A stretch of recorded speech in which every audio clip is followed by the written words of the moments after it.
तो हेलो बच्चों, क्या हाल है आप सभी का? अच्छा, बहुत बढ़िया।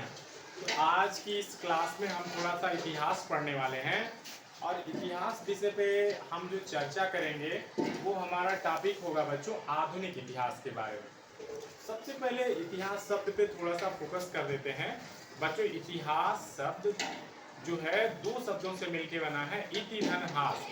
इति माने होता है ऐसा, हास माने होता है हुआ, ऐसा ही हुआ है। अर्थात इतिहास हमको ये बताता है कि हमारे अतीत में क्या क्या चीज़ें घटित हुई हैं और उसका क्रमिक अध्ययन जो हम करते हैं वो इतिहास विषय के रूप में करते हैं। बच्चों, इतिहास को तीन भागों में बांट के पढ़ा जाता है: प्राचीन कालीन इतिहास, मध्यकालीन इतिहास और आधुनिक इतिहास। इतिहास के पिता हेरोडोटस को जाना जाता है उनके पिता के रूप में। उन्होंने ही सबसे पहले इतिहास विषय के बारे में संक्षिप्त वर्णन दिया था, तो हम उस शब्द पे नहीं जाएंगे। बच्चों, हमारा आज का जो टॉपिक है भारत में यूरोपीय शक्तियों का आगमन। भारत में यूरोपीय शक्तियों का आगमन, तो इस विषय पे हम चर्चा करने वाले हैं आज के अपने इस क्लास में और आप सबको समझाने वाले हैं कि किस प्रकार से यूरोपीय शक्तियां भारत में आई, आ करके धीरे धीरे अपनी जड़ों को जमाया और भारत को गुलाम बनाते चले गए, और कैसे हम 200 वर्षों तक यूरोपीय देशों के गुलाम रहे और फिर जाकर के बाद में हमको स्वतंत्रता प्राप्त हुई। तो सबसे पहले बच्चों हम बात कर लें, किसी भी देश की व्यवस्था चलाने के लिए हमें व्यापार करने की आवश्यकता पड़ती है। हमें व्यापार की आवश्यकता पड़ती है। व्यापार क्या होता है? विनिमय होता है, वस्तुओं का, सेवाओं का, मुद्राओं का आदान प्रदान, उसी चीज को हम विनिमय कहते हैं। बच्चों, भारत में पहले जो व्यापार, भारत है कहाँ पहले देख लो। भारत आप देखेंगे एशिया महाद्वीप में है, साथ ही आप देखेंगे कि जो यूरोप है वो एशिया के जस्ट बगल में है। ये देख सकते हैं आप, 7 महाद्वीप है और यहाँ पे 2 महाद्वीपों की चर्चा होनी है, एक यूरोप और दूसरा एशिया। क्यों? क्योंकि एशिया में है हमारा प्यारा भारत वर्ष।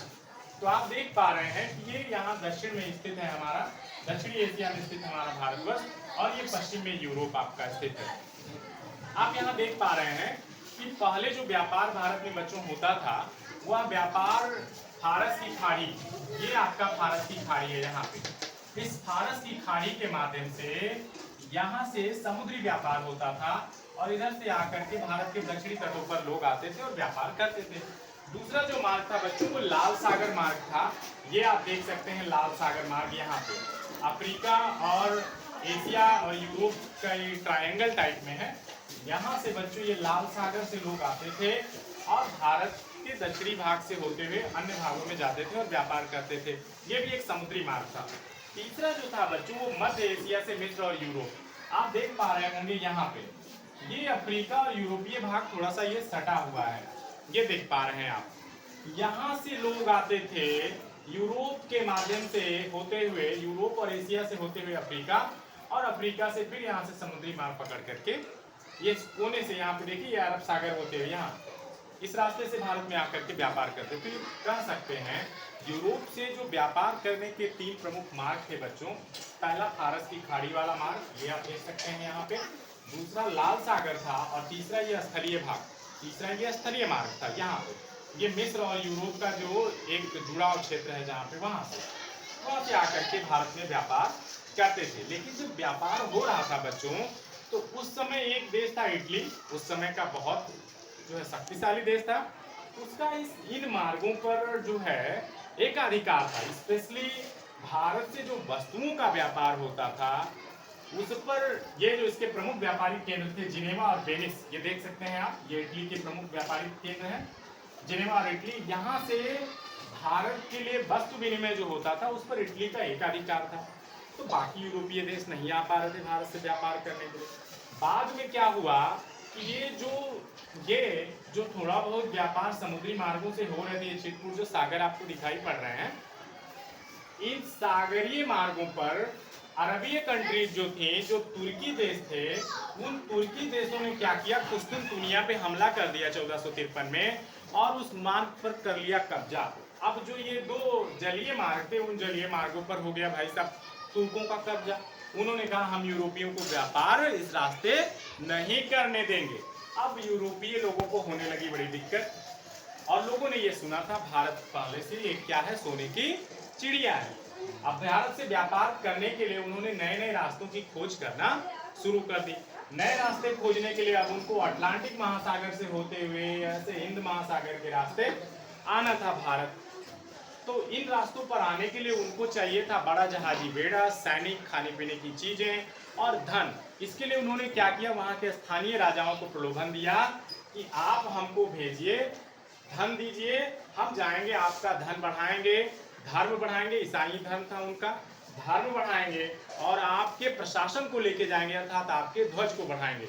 उन्होंने वहां के स्थानीय राजाओं को लालच दिया 3 चीजों का, धन का, ध्वज का और धर्म का, 3 चीजों का लालच दे दिया और कहा कि हमको भेजिए, खर्चा दीजिए, हम जाएंगे, ये तीनों चीजें आपकी बढ़ाएंगे। तो हुआ क्या बच्चों, वहां के राजा मान गए और इसी क्रम में सबसे पहले हुआ क्या, 1492 की बात है, लगभग 1492 की बात है करीब करीब। स्पेन का निवासी कोलंबस यहाँ से निकला। ये देखिए, स्पेन का निवासी कोलंबस बच्चों यहाँ से निकला, आया था भारत की खोज करने के लिए। लेकिन जैसे यहाँ कोने पे पहुंचा तो यहाँ पे बच्चों 2 महासागर मिल रहे हैं, जहाँ गर्म जलधाराएं और ठंडी जलधाराएं दोनों मिल रही हैं। ऐसे में क्या हुआ, चक्रवात चल रहा है, वहां पे तेज हवाएं चलती हैं। ये अफ्रीका की कोने वाले भाग की बात कर रहा हूँ, जिसको प्रचंड चालीसा के नाम से जाना जाता है। उस हवा का इतना तेज झोंका वहां पे चल रहा था कि उसकी नाव घूम गई, और उसकी नाव घूम गई, पहुंच गई कहाँ, सीधे दक्षिणी अमेरिका के तट पर। और जो कोलंबस आया था भारत की खोज करने के लिए, वो पहुंच गया अमेरिका, और अमेरिका जाकर के उसने कर डाली अमेरिका की खोज। तो एक प्रश्न आपका बच्चों तैयार हुआ कि अमेरिका की खोज किसने करी, आपका उत्तर होगा कोलंबस। क्या उत्तर होगा, अच्छा, किसकी खोज के लिए निकला था वो, भारत की। लेकिन अफ्रीका के कोने पे आया, तेज हवा के झंझावातों ने, प्रचंड चालीसा कहा जाता है उस हवा, जो हवाएं यहाँ पे चलती हैं, इस हवा के झंझावात के कारण उसकी नाव मुड़ गई और मुड़ करके निकल गई कहाँ पे, वो अमेरिका। बच्चों, अफ्रीका एक ऐसा महाद्वीप है जहां से 3 प्रमुख अक्षांश रेखाएं गुजरती हैं। शून्य अक्षांश रेखा भी गुजरती है, जिसको भूमध्य रेखा कहा जाता है। 23.5 उत्तरी अक्षांश रेखा भी गुजरती है, उत्तरी अक्षांश रेखा भी गुजरती है, जिसको कर्क रेखा के नाम से जाना जाता है, वो भी यहाँ से गुजरती है।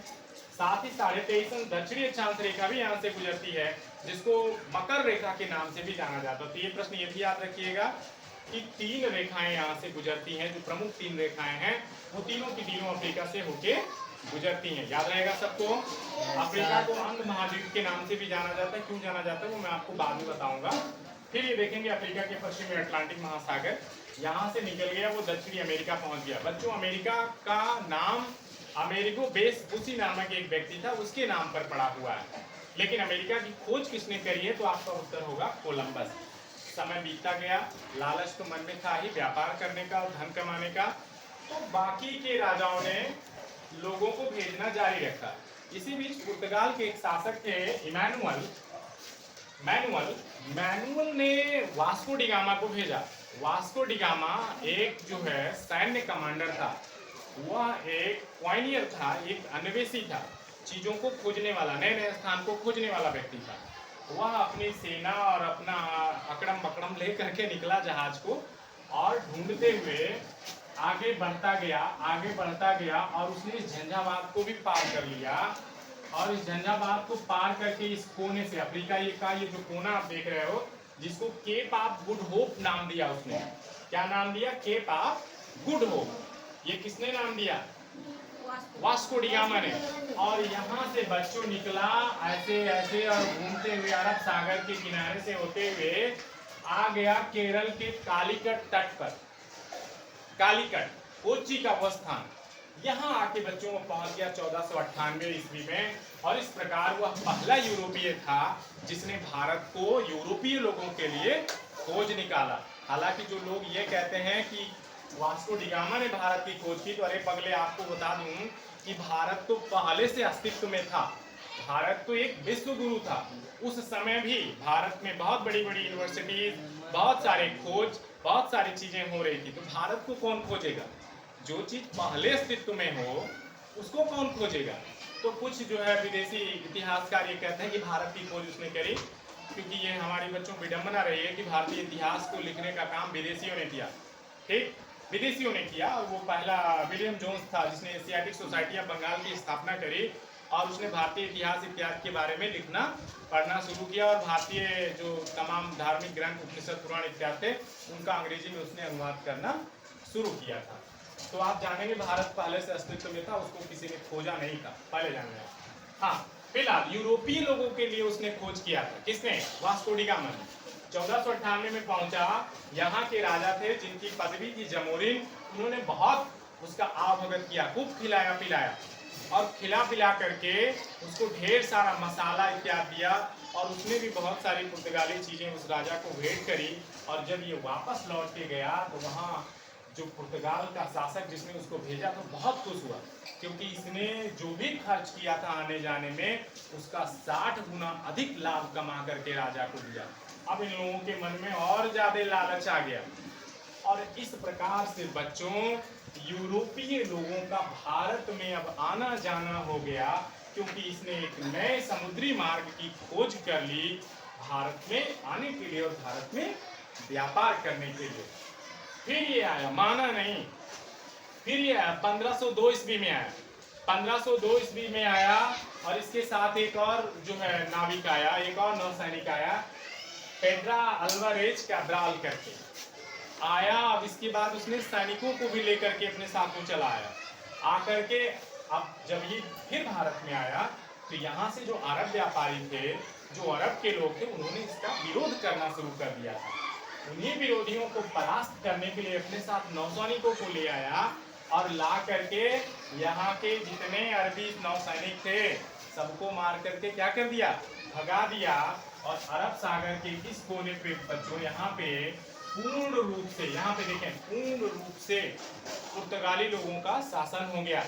अब वो लोग आए और क्या करने लगे? कोठियां बनाने लगे, कोठियां। उन्होंने कहा हम कोठी बना रहे, पर कोठी के नाम पर बच्चों उन्होंने फैक्ट्रियां बनाई, सेनाओं को रखना शुरू कर दिया और उसमें ढेर सारे औजार हथियार इत्यादि रखना शुरू कर दिया और उसके प्रयोग से यहाँ के स्थानीय राजा इत्यादि को डराने धमकाने का भी काम शुरू कर दिया उसने बच्चों। फिर आगे देखेंगे, जब ये आया बाद में 1524 में फिर इसको भेजा गया। 1524 में बच्चों जब ये दोबारा आया, ये पुर्तगाली नागरिक वास्को डी गामा, तो वापस नहीं जा पाया क्योंकि इसको हो गया मलेरिया। क्या हो गया? मलेरिया हो गया और वहीं कोची में मर गया। ये कोची में ही मर गया, वहीं इसको दफना दिया गया। और आज देखिए, आज भी मैंने आप लोगों को संचारी रोगों के बारे में बताया, कैसे फैलता है, बचाव क्या है। तो आप देखेंगे मलेरिया भी बच्चों उन्हीं रोगों में से एक है। ये मच्छर के काटने से होता है। आप सभी को सुबह मैंने बताया था, सभी बच्चे भी बाद में मुझे बताएंगे कि कौन से मच्छर के काटने से होता है ये बीमारी। फिर देखेंगे बाद में इसको यहाँ के शासक इत्यादि आए और चांदी का वो बनवाया, ताबूत बनवाया और उसको ले जाकर के फिर पुर्तगाल में लेके चले गए। लेकिन जब ये मरते मरते बच्चों वहाँ के जो यूरोपीय लोग थे उनके मन में एक लालच जगा दिया और इस प्रकार से न केवल पुर्तगाली आए, उसके बाद हालैंड के निवासी आना शुरू कर दिए।